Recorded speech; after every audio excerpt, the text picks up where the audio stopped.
New decade, same education. What neighborhoods are appreciating? What's the average price? That and many questions answered. Stay tuned to find out. Drew Coleman here, principal broker of the Drew Coleman team at Hass & Company Realtors, and I want you to make better real estate decisions. I know we're all short on time. We're going to make this snappy. First up, average sales price.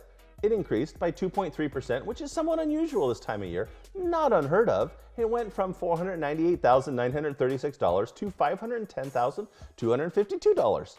Year-over-year prices, even better news there, those went up 6.3%. That means if you bought a house a year ago for $500,000, it would have appreciated on average by $31,500.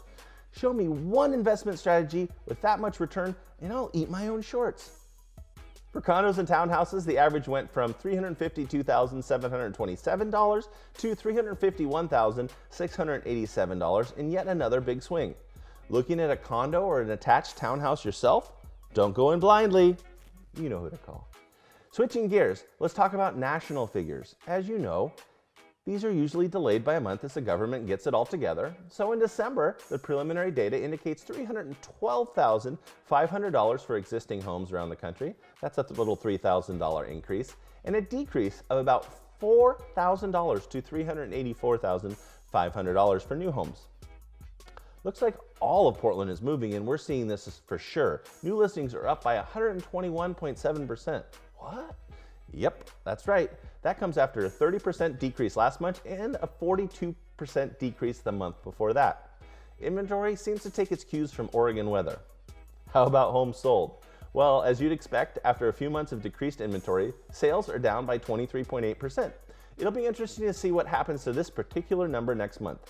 Average days on market jumped up 10 days to 58 total days to sell for detached homes and increased 18 days for condos and townhouses, landing at 66 days to sell. When you compare all those numbers to a year back, January of 2019, new listings were down by 11.9% and sales up by 11.7%.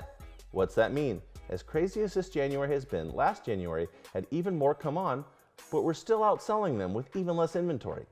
Locally, inventory ultimately increased by 1.5 to 1.9 months of supply for detached homes. Nationally, it was a lot higher, 5.7 months. Again, that's a December number. Let's talk active neighborhoods. Which one was the bee's knees last month? Those of you who maintain an education can probably guess. Milwaukee Clackamas, again, stayed steady on the throne as the most active, with 192 coming online. They were also the champ when it came to homes sold, seeing 142 closing. I tell you, since they put that max line in Milwaukee, we have seen that become a hotspot of real estate activity. Worried about change in the new decade? Well, here's something as familiar and comforting as grandma's pies, and they're just as fresh. I'm talking, of course, about bonus stats. Firstly, there's something interesting happening in regard to U.S. population growth. Slowing down. From 2005 to 2010, the number of working-age citizens grew by 8%, and Portland was in line with that. From 2015 to 2020, however, growth in the U.S. was only 1.1%, and growth in Portland was 5%.